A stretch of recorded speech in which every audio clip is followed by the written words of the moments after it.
Codominance. Written by CrowleyStar09. Read for you by Gemini Wishes. Summary. Dynamight and Red Riot are some of the top pro heroes in Japan, and that is why they are called in for a raid mission. The raid was supposed to be easy enough. Get in, restrain the villains, don't let anyone escape. That is, until they discovered what the villains were doing in the base. Codominance is a relationship between two versions of a gene. Individuals receive one version of a gene, called an allele, from each parent. If the alleles are different, the dominant allele usually will be expressed, while the effect of the other allele, called recessive, is masked. In codominance, however, neither allele is recessive, and the phenotypes of both alleles are expressed. This fic is rated mature, but no archive warnings apply. Chapter 1. The Raid. Dynamite couldn't help but grin widely as he arrived at the meetup point and he saw some familiar faces. Being a pro hero meant having a busy work life with little to no time for a social life, especially as the number 2 hero in Japan. The fact that he had been on yet another mission overseas for the past 3 months and had just gotten back made it all that much better. Then he saw the familiar head of long red hair a good distance away, and his grin turned wicked. Red Riot hadn't spotted him yet. He was standing with his back towards the entrance, rookie move, as he talked to some extra that Dynamite did not know or care enough to find out. He took a step back, bending his knees as he did the mental math of how big of an explosion he would need and how high he would have to jump. He readied himself, some people seeing him and already knowing immediately what he was planning and started moving out of the way. The extras that didn't know stared at him in confusion. Dynamite let out a chuckle before he made 2 simultaneous quick explosions with his hands as he launched himself towards Red Riot. "Oi, shitty hair!" he yelled. Red Riot turns around at both the explosions and the well-known nickname with an expression that Dynamite could only describe as an honestly surprised face, only to change to panic. Dynamite crashed into him full force not even a second after. Anyone else would have been taken down by a grown-ass man tackling them, let alone with that much force. But Riot wasn't just anyone. The pro hero had activated his quirk, becoming unmovable but taking a step back with the impact to not hurt his best friend or himself. "Why didn't you tell me you were back?" Red Riot exclaimed with a roaring laugh, his arms around Dynamite, who had his legs wrapped around the taller hero's waist as they hugged. "I just got back last night, got called into this bullshit before I'd even woken up," Dynamite explained, letting his legs drop to the floor, the grin wide on his face. Riot's arms let him go, but a hand found its way to the blonde's shoulder. "I didn't even fucking know you were in town.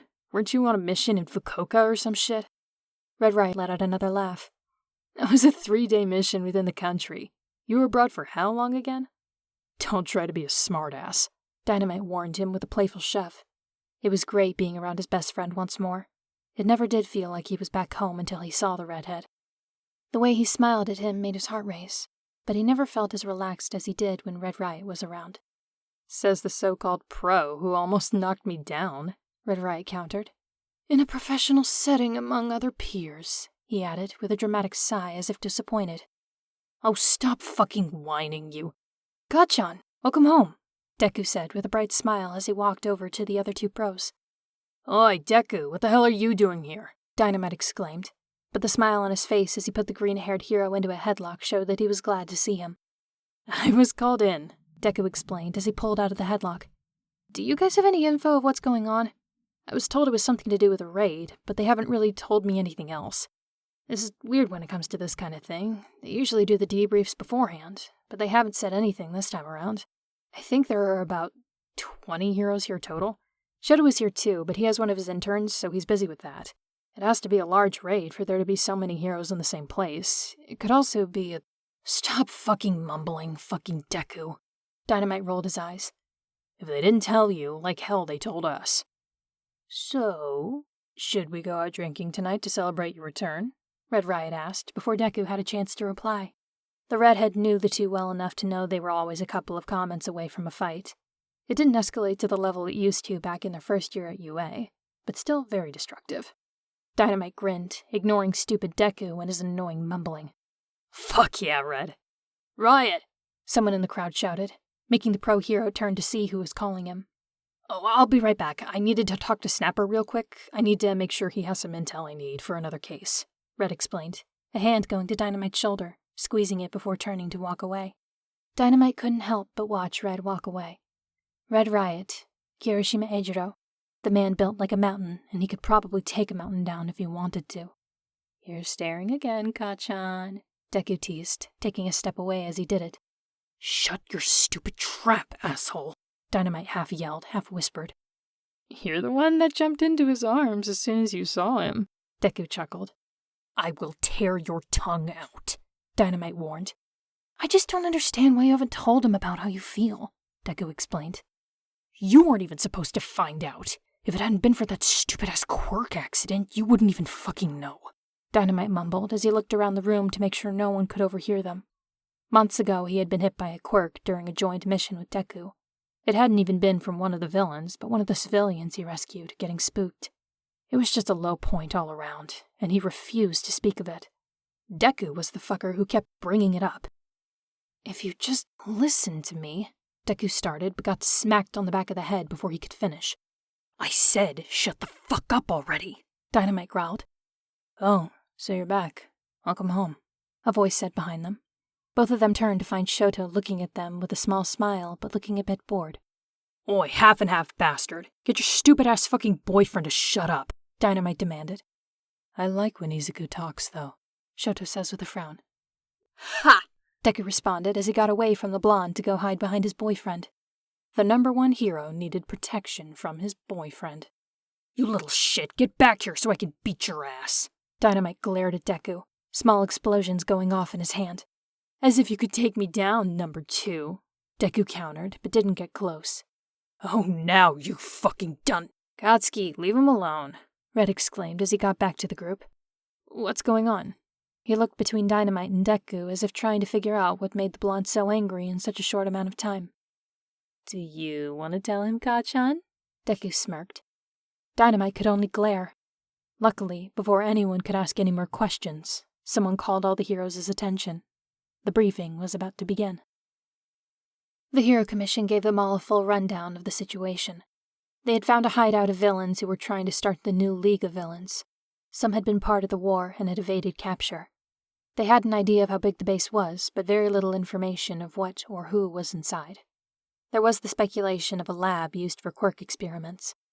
It was a risky operation, so to cover more ground, no one was to go alone and would be in pairs. The Hero Commission representative started explaining more of the situation. With everyone in pairs, more ground will be covered at a quicker pace, and there will be less of a chance for anyone to escape. We know there are escape routes here and here. The man used a laser pointer and indicated 2 different places on the map of the mountainside the base was built into. We will have 4 heroes by each of them, as a precaution. Have you decided who's paired up with who? One of the heroes standing a couple of feet ahead of Red Riot asked. Red was standing next to Dynamite and his other 2 friends. The plan seemed simple enough, and the question was something that everyone was wondering about. He had been thinking about it himself. As soon as they had mentioned pairs, his mind had gone to Dynamite, just to quickly shake his head at the idea. They would probably want the 2 top heroes together. He understood that. Why put the second best with someone who wasn't even in the top 5? His heart felt heavy in his chest. Maybe it was for the better. He had been pining for his best friend for years, but he knew very well that if anyone deserved the best, that person was Bakugo Katsuki. He was far from the best, and he knew that better than anyone else. He had been stuck at #6 for 2 years now, unable to break into the top 5. We have picked out a few for the escape routes. Other than that, you're free to offer any input you may have on the matter, the man said as he looked around the room with a bit of a bored expression as he looked through his notes before calling out the 4 heroes assigned to the escape routes.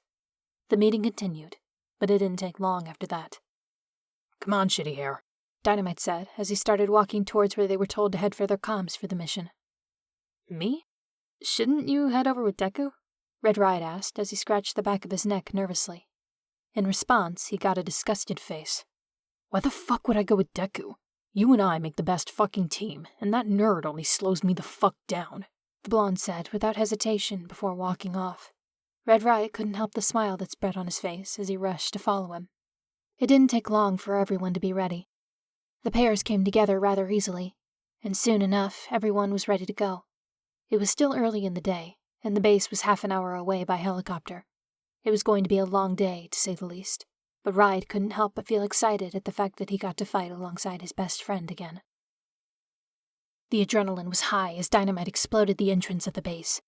Alarms started blaring almost immediately as the heroes made their way inside, as guards started heading their way from 3 different hallways. Red and I will go this way, Dynamite told the others as he went to punch the closest guy to his left. Shoto and I will take this one, Deku exclaimed as he headed towards the right hallway. The Hero Commission believed that the hallway in the center required more people since it would lead to even more pathways. Deku directed all the other heroes toward the tunnel in the center. Let's go, we can't let anyone get away. A pair of heroes they didn't really know followed Dynamite and Red Riot, but they stayed out of the way as the 2 friends fought the villains in perfectly synchronized movements.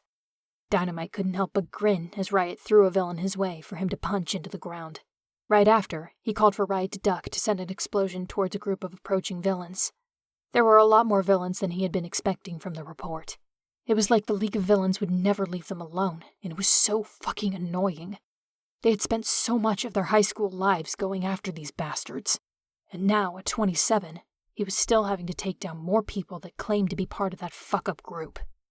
Handcuff him, Red Riot called out to one of the heroes following them around as he threw a villain over his shoulder as if he was a stuffed animal. Maybe the extras following them around wasn't all bad. They hadn't had to stop to handcuff anyone, leaving them free to continue fighting without stopping. Hey Red, how much you want to bet we can clean up our hallway before Deku and Shoto clean up theirs? Dynamite called out as he sent an AP shot at a villain who was pointing a gun at him, hitting him right in his hands, making him drop the gun. Red Riot let out a laugh as he dodged a couple of punches, before stopping one with his hand as if catching a soft throw. Are we betting against each other or Deku and Shoto? He twisted the villain's arm before punching him in the face, knocking him out with one hit. Fucking brilliant idea, Dynamite said as he sent another villain towards a wall. Oi, Deku, he said into his comm. I bet we can fucking clear our area of the hideout before you 2 bastards do. What are we betting? Deku's voice came over the comm. Losers buy dinner and drinks, winners pick the place, Red Riot said into his comm as he tore a door off its hinges to make sure there were no villains on the other side. Dynamite couldn't help but stare for a second. It was so fucking hot seeing Red do shit like that as if it was a piece of cardboard and not a heavy metal door. Guess we're eating soba tonight, Shoto's voice came over the comm. In your fucking dreams, Icy Hot, Dynamite exclaimed. We're gonna get some nice, expensive steak dinners. Is it a bit unprofessional for us to be making bets like this in the middle of a mission? Deku suddenly asked. If you back out, you still have to buy dinner, Red Riot said as he dropped to a knee.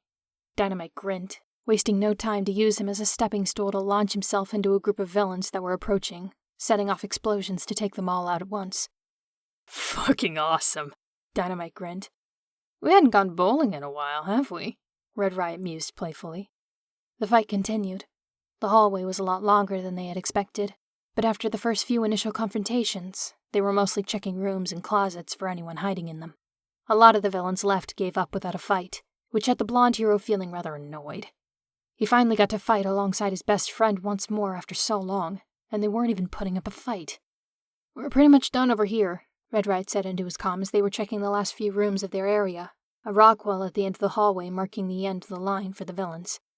Does anyone else need assistance? Oi, Deku, are you guys fucking done, or did we just win? Dynamite said as he dragged the last of the villains into a pile on the floor and the extras were still handcuffing a few more villains. Different teams checked in, saying they were almost done on their end, or that they had their situation handled, but no word from Shoto or Deku. Red Riot turned to look at Dynamite, who was having the same thought. Something was wrong. Deku, are you guys alright? Red Riot called into his comm. Still no reply. Ah, fucking shit, Dynamite said before he started running, Red Riot right behind him. They were halfway back to the hallway when Deku came on through the comms. There was a lot of what sounded like screaming in the background. Red Riot, Dynamite, you need to get over here, now! Red Riot turned to look at Dynamite, who was running beside him, a worried look passing between them before they both tried to run even faster. Dynamite expected a couple of things to happen when he got to Deku and Shoto's location. He expected to see them outnumbered, or maybe they had fallen into a trap. Worst case scenario, they had been taken down and now Red and he were on a rescue mission of some sort because Deku lost focus whenever the half-and-half bastard was around, and he fucking warned him about it too, the dumbass. What he didn't expect to see was Deku awkwardly holding a screaming infant while Shoto restrained the lady wearing a lab coat. She was fighting viciously against him, screaming at him to let her go. "You heroes don't understand the importance of what I'm doing here! Society is sick!" she screamed, her black hair in disarray from the struggle. When she spotted Red Riot and Dynamite, she stopped screaming and just glared at them. Red Riot didn't waste any time. He took a couple of steps forward, taking the screaming child from Deku. "What's going on?" he said as he cradled the baby that couldn't be more than 8 months old. "Where did this baby come from?" The baby seemed to calm down a bit, now in the redhead's arms. "She was holding a syringe toward him," Deku said, his jaw tight. "We weren't told anything about a child," Dynamite said as he stared at the baby. He had chubby cheeks, wet from his tears, bright red eyes, and black hair standing at odd ends.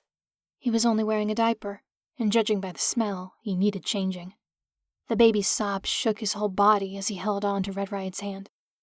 "I don't think they knew," Deku said as he headed over to the computer. "I'm taking her out with the others," Shoto said. The woman was still struggling but was being quiet. "Maybe she will have some answers about this." He started dragging her out of the room as she glared at the child and read. "We'll need to take the hard drive," Dynamite told him as he looked over Deku's shoulder. "They probably tried to delete some shit as soon as they heard the alarms. Maybe some of the techs at HC can restore some of it." "What were they trying to do to you, little guy?" Red Riot said to the baby, who was now staring at him with wide eyes, tears still filling his eyes. "The syringe had morphine in it," Deku deadpanned. Dynamite's mouth dropped open. She was trying to fucking kill him? He had half a mind to chase after Shoto and kick the bitch's ass. That was a fucking infant who couldn't even talk, let alone defend himself. How fucking twisted could a person be? Dynamite turned to look at Red, who was holding on to the baby a bit tighter now against his chest, eyes wide at the revelation. "What were they doing here?" he asked, just above a whisper, his eyes looking around the abandoned makeshift lab. "I don't know, but we're gonna find out," Deku told them. They had made it back to the Hero Commission's headquarters, the villains taken to detention cells to await questioning, and the heroes to go be debriefed. Everyone but Dynamite and Red Riot, who had been ushered to a conference room. Deku had told them he would join them as soon as he got the hard drive he had taken from the lab to the techs. Shoto didn't even explain what he was doing as he followed Deku. One of the secretaries had gone and fetched them some things for the baby, diapers and clothes, as well as a blanket to lay him on. "Is he all right?" Bakugo asked as he let his gauntlets drop on the opposite side of the room from where the baby was before walking over. Kirishima nodded. "He seems fine. Nothing seems to be hurt. We'll need a checkup, though." The baby was laying on its back on his new blanket on top of the conference room table, his wide eyes taking everything in. Kirishima was sitting right in front of him, holding one of the tiny hands in his own. "What were those fuckers doing?" Bakugo wondered as he went to sit next to Kirishima. The baby turned to look at him, eyes wide and curious. Those red eyes. Bakugo was sure he had seen those red eyes somewhere before. He reached over with a hand, brushing down the baby's hair carefully. "Should I be offended they got him a Deku-themed onesie?" he huffed, looking at the hideous green thing. Kirishima let out a laugh.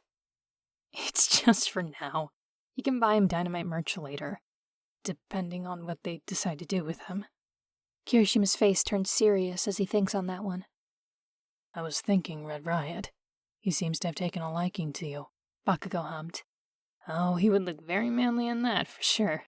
Kirishima laughed. "Do you think his parents are villains?" Bakugo asked, hoping otherwise. Hopefully, they were out there worried sick over their little boy. That way they could take him back to a loving home. They didn't talk for a bit, the only sounds coming from the baby babbling to himself and hitting Kirishima's hand absent-mindedly. There would have to be DNA testing for whatever family they found for the baby. Make sure he didn't fall into the wrong hands. Fuck, this is going to be a lot of paperwork as well. "Hey," Kirishima says to the baby who had started to try to put the redhead's hand into his mouth. "Are you hungry?" "Ah, shit, he hasn't eaten, has he?" Bakugo realizes as he starts looking at the bag of things the secretary got for the kid. Before he can figure out how the formula works, the door slams open. Deku stands at the door, a file in his hand, eyes wide as he stares at them before his eyes fall to the baby. Todoroki is with him, also openly staring at the baby, neither of them saying a word. "What the hell was that for?" Bakugo demands as Deku walks over slowly. I know who the kid's parents are," Deku started saying, but snapped his mouth shut. "Well, who they technically are. Kirishima's eyes light up as he stands, picking up the baby along with him. You do? Please tell me they're nice people. Are they coming to get him now? Deku just stares at Kirishima, his mouth opening and closing a couple of times. Todoroki places a hand on his shoulder as if for support, giving his boyfriend a nod as if telling him to go on. The lady villain, the one that was with him when we found him, has a quirk that allows her to manipulate DNA. According to her file, it was a very unique but weak quirk that lets her rearrange small parts of DNA if she knows what she's looking for in the genetic makeup. Deku walked closer to them as he talked. She's been using it to create villains using heroes' DNA to make sure the kids are gifted and talented and have useful quirks. A way to make sure they have the greatest potential, according to her notes, that are very detailed about what she expects from every single trial. The problem is that it's very time-consuming because she has to do this part by part, as if she's building a human from nothing using contrasting DNA. Also, it isn't very stable. They've been doing this for a while, and... Izuku, breathe. Todoroki tells him, as Bakugo and Kirishima just stare at the green-haired man. Deku takes a breath, running a hand through his hair. There was only one successful trial, number 76, and it's him, Deku tells them, his eyes falling on the baby in Kirishima's arms. Wait, they used hero DNA? Kirishima asks, eyes wide. That means that technically the parents are heroes, right? Maybe they would be willing to take him in? That's right, Bakugo realizes. We need to contact whoever they are. They need to know about this. Oi, Deku, do you know whose DNA this crazy bitch used? Deku let out a shaky breath as he opened the file and let it fall on the table to reveal a mess of notes and formulas Bakugo didn't understand. But the names at the top of the file made his eyes wide. She used DNA from pro heroes Dynamight and Red Riot, Deku said as he stared openly at the baby as if trying to piece something together. Kirishima and Bakugo stared at each other before they turned to look at the infant that was babbling to himself as it sucked on his hand. Suddenly, Bakugo realized why the eyes looked so familiar. The baby's eyes were exactly like Kirishima's.